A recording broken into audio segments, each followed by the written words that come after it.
آپ نے کبھی سوچا ہے کہ قانونی دستاویزات میں صرف ایک لفظ بدلنے سے پوری قوم پر کتنا گہرا اثر پڑ سکتا ہے؟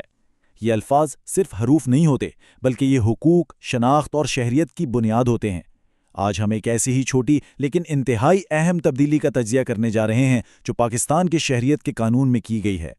تو سوال یہی بنتا ہے کہ بھئی آخر ایک لفظ بدلنے سے پورے ملک کا قانون کیسے نئی شکل اختیار کر سکتا ہے؟ یہی وہ مرکزی نقطہ ہے جسے ہم آج سمجھنے کی کوشش کریں گے۔ تو آئیے اس کی گہرائی میں چلتے ہیں۔ اچھا، تو سب سے پہلا سوال، یہ تبدیلی آئی کہاں سے؟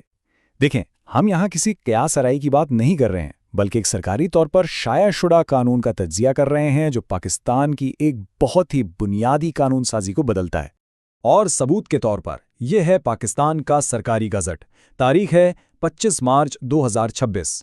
یہ وہ ختمی دستاویز ہے جہاں ملک کے نئے قوانین کو باضابطہ طور پر درج کیا جاتا ہے۔ اس کی اشاعت کا مطلب سیدھا سا ہے، یہ اب ایک نافذ شدہ قانون ہے۔ تو ہوا کیا؟ مارچ 2026 میں پاکستان نے اپنے بنیادی شہریت ایکٹ یعنی سٹیزن شپ ایکٹ 1951 میں باقاعدہ ترمیم کر دی۔ یہ وہ قانون ہے جو پاکستان میں شہریت کی بنیادیں طے کرتا ہے، اور اس میں کی گئی کوئی بھی تبدیلی بہت دور رس نتائج رکھتی ہے۔ اب آتے ہیں اس تجزیے کے سب سے دلچسپ اور مرکزی حصے کی طرف۔ یہ پوری کی پوری ترمیم صرف ایک لفظ کی تبدیلی کے گرد گھومتی ہے، ایک ایسا لفظ جس کی اہمیت بہت بہت زیادہ ہے۔ قانون کا متن بالکل واضح اور سیدھا ہے۔ اس میں لکھا ہے کہ لفظ والد یعنی فادر کی جگہ لفظ والدین میں سے کوئی ایک یعنی پیرنٹ استعمال کیا جائے گا۔ جی ہاں، بس یہی ہے۔ یہی وہ پوری ترمیم ہے جو اب قانون کا حصہ بن چکی ہے۔ تو اس تبدیلی کا عملی مطلب کیا ہوا؟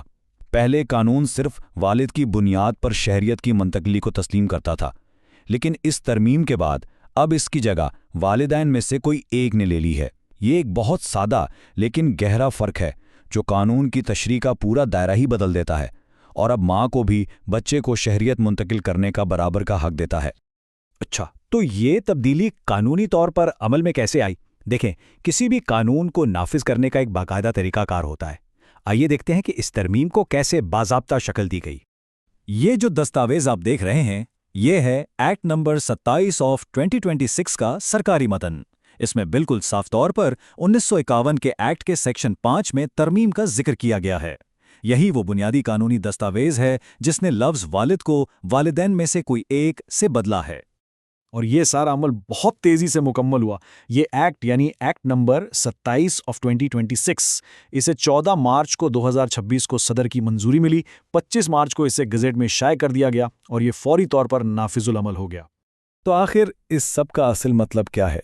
یہ صرف ایک قانونی ترمیم نہیں ہے، بلکہ یہ جنسی مساوات اور خاندانی حقوق کے حوالے سے ایک بہت بڑی پیش رفت ہو سکتی ہے۔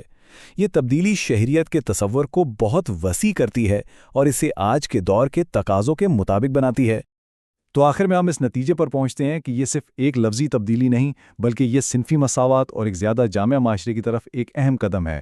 اس کے مکمل اثرات تو وقت ہی بتائے گا، لیکن یہ ہمیں ایک بڑے سوال کے ساتھ چھوڑ جاتا ہے: صرف ایک لفظ کی تبدیلی ایک خاندان اور ریاست کے درمیان تعلق کو کیسے نئی شکل دے سکتی ہے؟